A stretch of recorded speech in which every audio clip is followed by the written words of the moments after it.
good morning, and welcome to Tiny Kitchen, Big Flavor. Today I am bringing you in because I'm going to be seasoning these chicken thighs. I have already cleaned them. I try to leave some of the skin on and some of the fat. I have here a whole head of garlic, a whole onion, um, what is it called? Lemon juice. A whole lot of lemon juice. I'm gonna add some of this seasoning. I don't know if you can see it. It has basil, Mediterranean thyme, Greek oregano, California basil, minced garlic. That's what I'm gonna be adding some of this to it. And I also have here some fresh ground black pepper. So, and some salt. Sorry, I have some salt here. Not too much, but just enough. I'm going to season it, blend this up, and I'll bring you back and show you the next mention. I'm also adding a little bit of bijol oil. The link to how to make this in the description box so that you'll know. And this is just because I don't like pale chicken. All right, so my seasoning is complete. Now I'm just going to pour this over it liberally. And then I'm going to cover it and put it in the fridge for a couple of days. I want the seasoning to really absorb into the meat. This is not FDA approved, so do your own research. I have seen people canning like that, and quite honestly, I always ask myself, back in the days before canners, pressure cookers, and all that, people used to can all the time.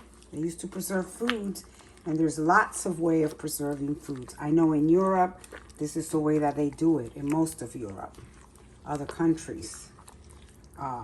So I'm just letting you, oh my God, this smells so good, you guys. So I'm just gonna let this hang out.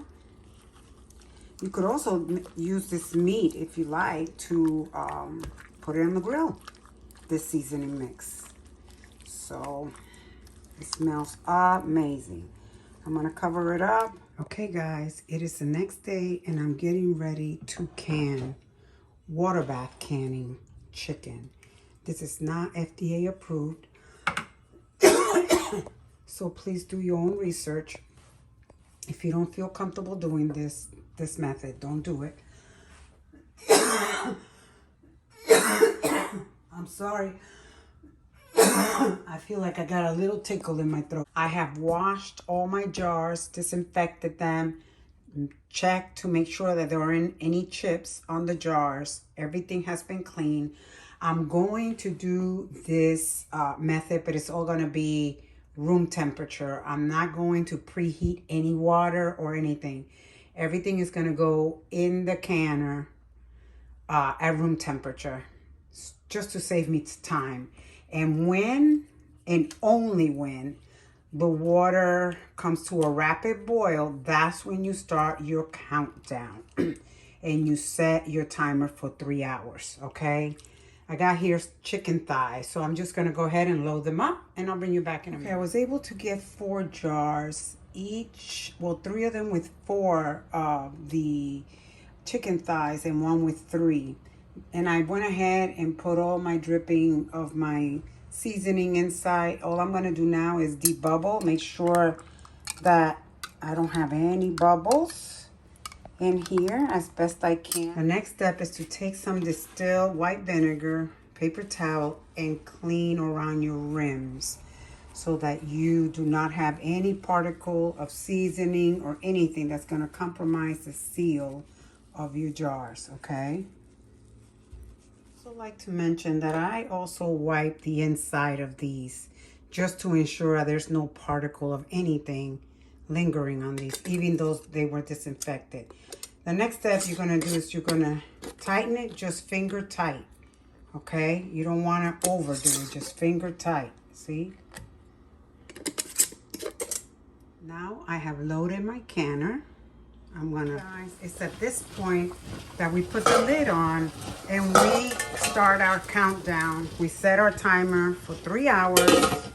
Also very important that you maintain a little kettle or something with water going, because you're gonna have to replenish every so often, okay? So let me get my timer here. We're at 3 hours. It is the next morning and my canning is done. From the looks of it, everything has sealed. Look at that.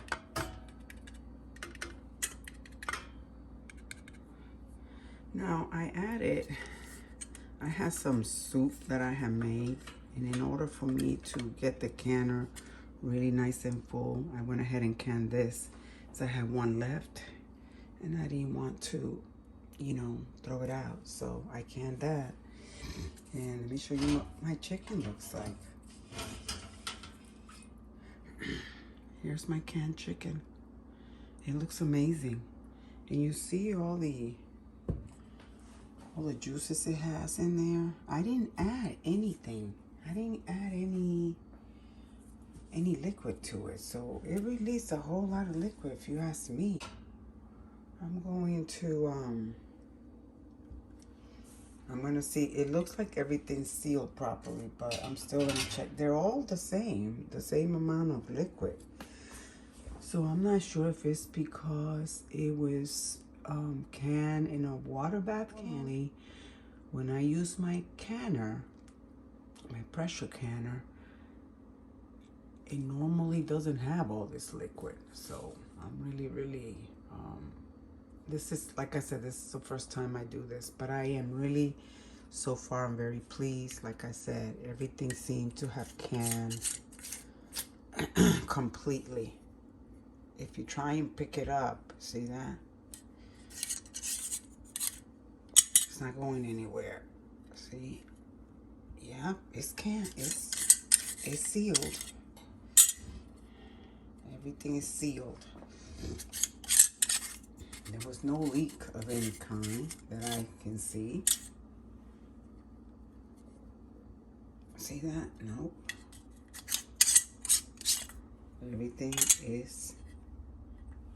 Everything turned out perfect. I am very, very, very happy. I want you to get a close-up of the chicken. Look at how good that looks. Looks amazing. The other thing is that you can use the drippings for soup whenever you get ready. I wanted to can it this way because I wanted to use it to make like chicken salad or what is that one? Chicken and pasta. I didn't want it to be pale, but or put it in a sandwich. I can't wait to utilize it.